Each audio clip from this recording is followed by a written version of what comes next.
हाय बच्चों, मैं एस के तिवारी एनसीईआरटी सॉल्यूशन के यूट्यूब चैनल पर आपका स्वागत करता हूं। चलिए आज हम लोग कक्षा 8 की गणित भाग 1 चतुर्भुजों को समझना प्रश्नावली 3.1 के क्वेश्चनों को देखते हैं उदाहरण के साथ। पहला हमारा उदाहरण है, उससे पहले कुछ बातें हैं, पहले उसको समझ लेते हैं। पूरक कोण क्या होता है?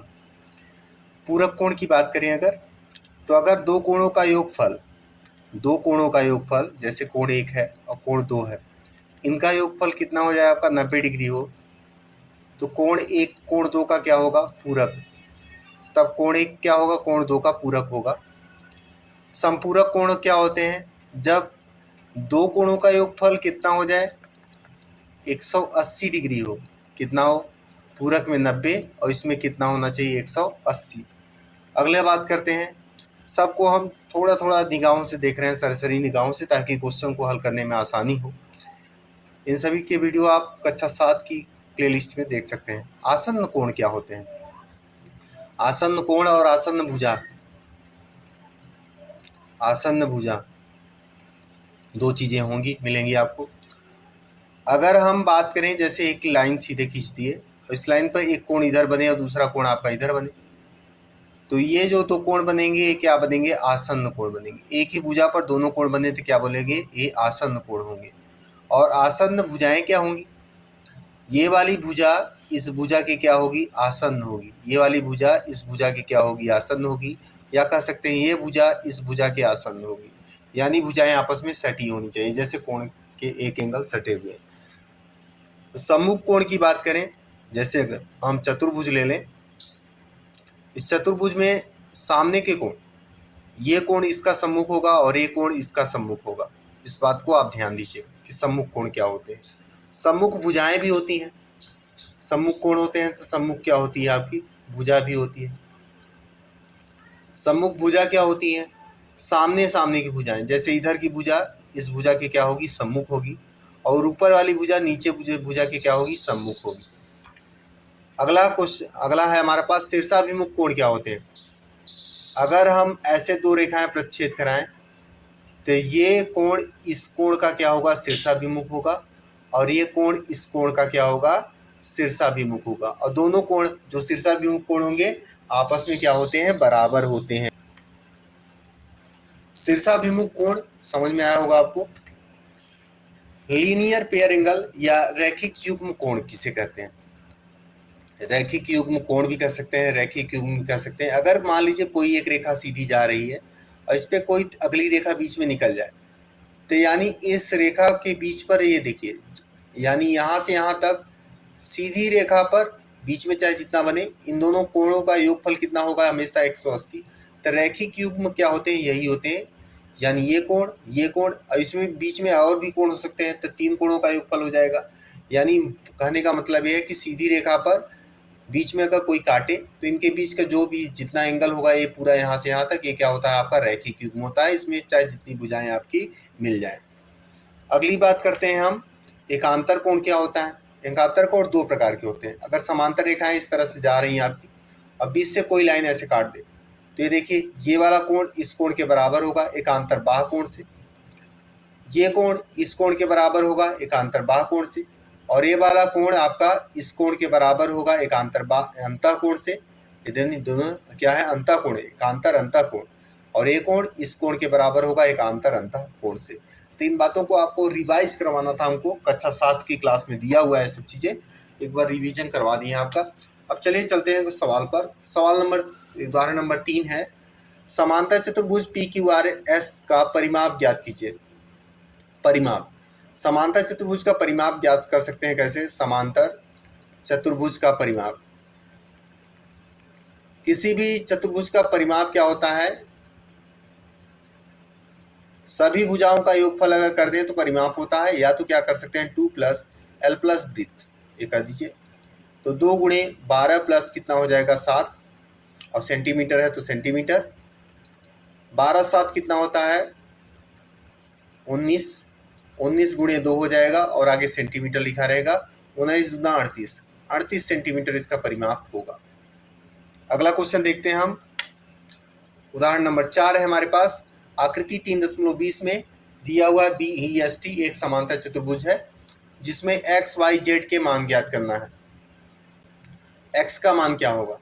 समांतर चतुर्भुज की कुछ कंडीशन है, कंडीशन के अनुसार देखेंगे। कोण टी बी ई का मान कितना है आपका? 100 डिग्री है। कितना है? 100 डिग्री है। तो कोण टी बी ई के बराबर क्या होगा? कोण टी एस ई। ये कहाँ बोलता है? समांतर चतुर्भुज में सम्मुख कोण क्या होते हैं? बराबर होते हैं। लिख देंगे हम, समांतर चतुर्भुज में सम्मुख कोण बराबर होते हैं। सम्मुख कोण बराबर होते हैं। ये रीजन हो गया आपका, और जिसकी वजह से कोण टी एस ई का मान कितना हो जाएगा आपका? 100 डिग्री हो जाएगा। जितना आपका टी ई बी का मान, इसका मान, उतना ही मान हो जाएगा सामने वाले का। अब बचे ये दो कोण। अब हम जानते हैं क्या? समांतर चतुर्भुज में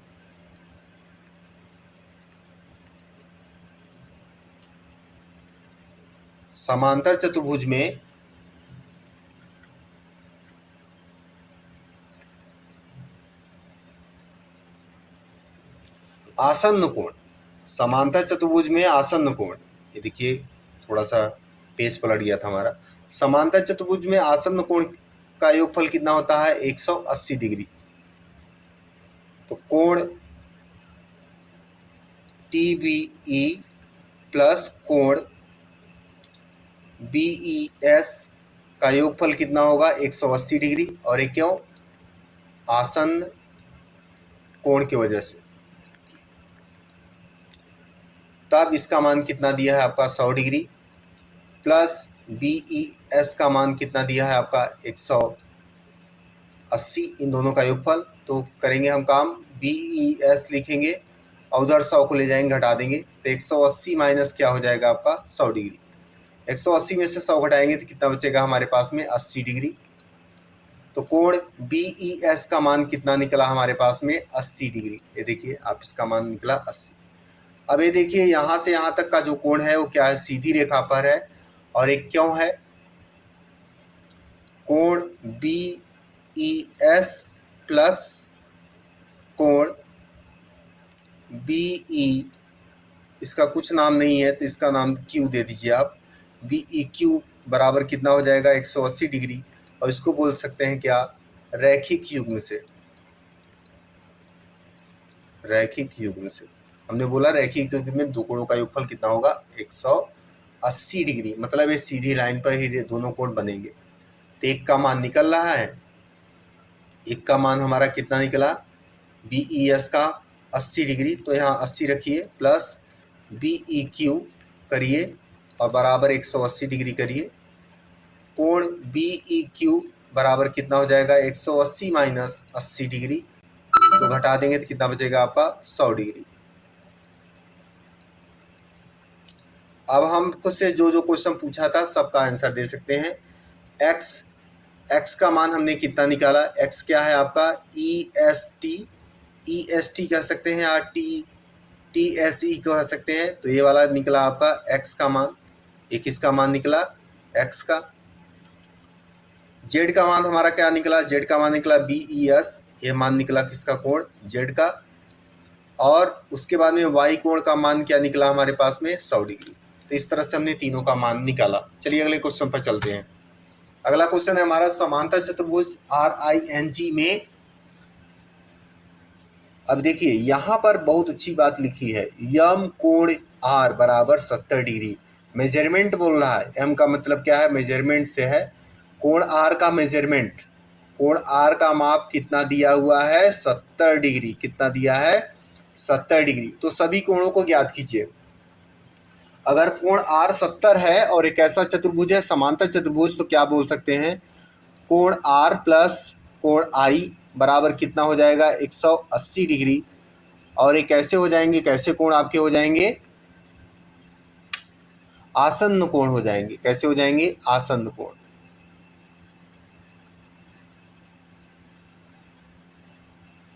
समांतर चतुर्भुज में आसन्न कोणों का योगफल कितना होता है? 180। तो कोण I का मान कितना हो जाएगा? 180 माइनस 70 डिग्री। आर का मान कितना है 70 है, तो आर को उधर ले गए और आर का मान रख दिए हम। तो कोण आई बराबर कितना हो जाएगा, 180 में से 70 घटा दो तो कितना बचेगा हमारे पास 110 डिग्री। आगे काम करेंगे हम, कोण आर का मान क्या होगा, कोण एन के बराबर होगा। क्यों होगा, आर का मान कोण एन के बराबर और उसका मान कितना दिया है 70 डिग्री। क्यों होगा, समांतर चतुर्भुज में सम्मुख कोण, सम्मुख कोण, समांतर चतुर्भुज के सम्मुख कोण क्या होते हैं, बराबर होते हैं। अब कोण आई का मान कोण जी के बराबर होगा और आई का मान हमने कितना निकाला 110 डिग्री, तो जी का मान भी 110 डिग्री होगा। इसका भी रीजन क्या है, सम्मुख कोण। तो इस तरह से क्वेश्चन आपका हल होता है। चलिए अगला क्वेश्चन चलते हैं। क्वेश्चन नंबर 6 है हमारे पास। आकृति 3.25 में HELP दिया है, समांतर चतुर्भुज है, दिया है सेंटीमीटर में, लंबाई सेंटीमीटर दी है। OE बराबर 4 सेंटीमीटर है। OE क्या दिया है, 4 सेंटीमीटर है।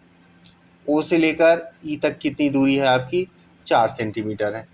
तो HL और PE से 5 सेंटीमीटर अधिक है। तो पहले आप कंडीशन को न जान के सबसे पहला ध्यान दीजिए आप कि समांतर चतुर्भुज में जो विकर्ण है, ये विकर्ण है, पहला विकर्ण ए और दूसरा विकर्ण ए।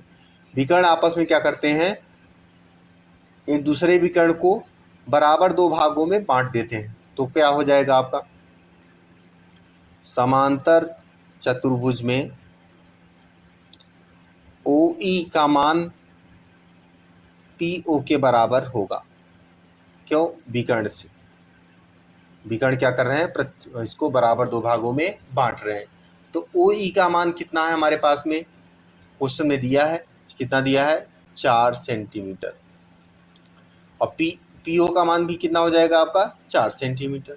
ये देखिए, अब क्या निकालेंगे हम, PE का मान निकालेंगे। P का मान कितना हो जाएगा, 4 सेंटीमीटर गुणे 2 कितना हो जाएगा आपका 8 सेंटीमीटर। PE का मान कितना निकलेगा हमारे पास में 8 सेंटीमीटर। जितना यहाँ से यहाँ तक की लंबाई होगी उसको दुगना कर देंगे तो यहाँ तक की लंबाई आपकी निकल जाएगी। आगे क्वेश्चन में जो कंडीशन लगा है उस कंडीशन को लगाएंगे। कंडीशन क्या लिखा है, HL PE से 5 सेंटीमीटर अधिक है। क्वेश्चन बोल रहा है HL PE से 5 सेंटीमीटर अधिक है। तो एक तरफ आप HL लिखिए और दूसरे तरफ PE लिखिए। PE से HL क्या है, 5 सेंटीमीटर आपका अधिक है।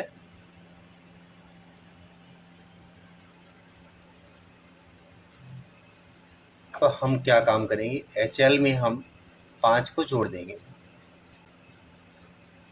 5 को जैसे जोड़ेंगे, P का मान हमारे पास में देखिए किसका मान निकला, P का 8 सेंटीमीटर।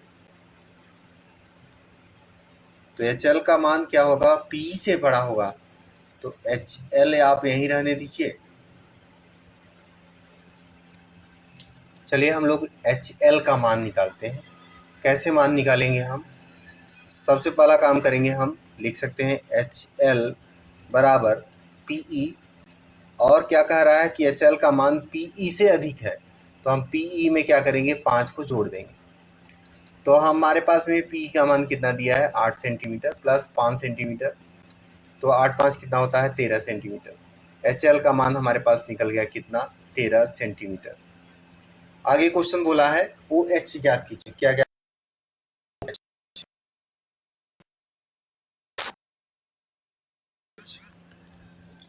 OH देखिए कहाँ पर है, OH हमारे पास में है यहाँ से यहाँ तक, ये हमारे पास में है OH।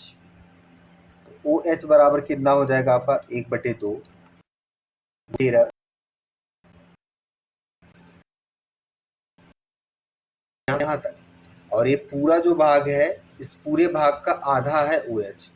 OH क्या है, यहाँ से यहाँ तक, और इस पूरे भाग का क्या है, आधा है। पूरी लाइन यहाँ से यहाँ तक, इसका आधा करना है। तो क्या करें हम, OH बराबर क्या कर दिए हम 1/2 गुणे 13, 13 यहाँ से यहाँ तक आ रहा है आपका, तब गुणे 13 कर देंगे। तो 13 बटे कितना हो जाएगा 2, भाग दे दीजिए आपका, 2 छक्का 12 होता है और 2 पंचे 10, 6.5 सेंटीमीटर। तो इस तरह से इस क्वेश्चन को आप हल कर सकते हैं। बीच में थोड़ी सी मिरर हो गई थी, उसके लिए माफ़ी चाहते हैं। अगला क्वेश्चन है प्रश्नावली 3.3, क्वेश्चन नंबर फर्स्ट। ABCD एक समांतर चतुर्भुज है। प्रत्येक कथन को परिभाषा का प्रयोग कर किए गए गुण द्वारा पूरा कीजिए। परिभाषा का प्रयोग करके उसके गुण के द्वारा पूरा करना है। अब हम देखेंगे, सबसे पहले चलिए चलते हैं। हमारे पास में लिखा हुआ AD, देखेंगे हम AD कहाँ है।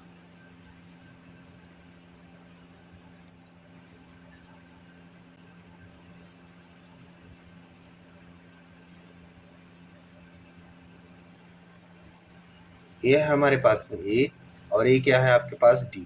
तो ये क्या है आपका AD। पहला क्वेश्चन बोल रहा है कि AD के बराबर क्या है। AD के बराबर क्या होगा आपका BC, क्योंकि ये समांतर चतुर्भुज में सम्मुख भुजाएं क्या होती हैं, एक दूसरे के बराबर होती हैं। दूसरा क्वेश्चन बोल रहा है कोण DCB, ये है D और ये है C और ये है B, यानी इस कोण के बराबर कौन सा कोण होगा। तो इस कोण के बराबर ये सामने वाला कोण होगा। इस सामने वाले कोण का क्या नाम दे सकते हैं हम, DAB। DAB। तीसरा क्वेश्चन है हमारे पास में OC के बराबर क्या होगा। OC देखिए, O से लेकर C तक यहाँ, तो OC के बराबर क्या होगा, AO या OA कह सकते हैं। क्या कह सकते हैं, OA। चौथा क्वेश्चन है इसमें मेजरमेंट ऑफ कोण DAB प्लस मेजरमेंट ऑफ कोण CDA। DAB, चलिए अब देखते हैं DAB, यानी इस कोण का माप प्लस CDA इस कोण का माप, दोनों कोणों का माप क्या हो जाएगा, 180 डिग्री हो जाएगा। कितना हो जाएगा, 180 डिग्री।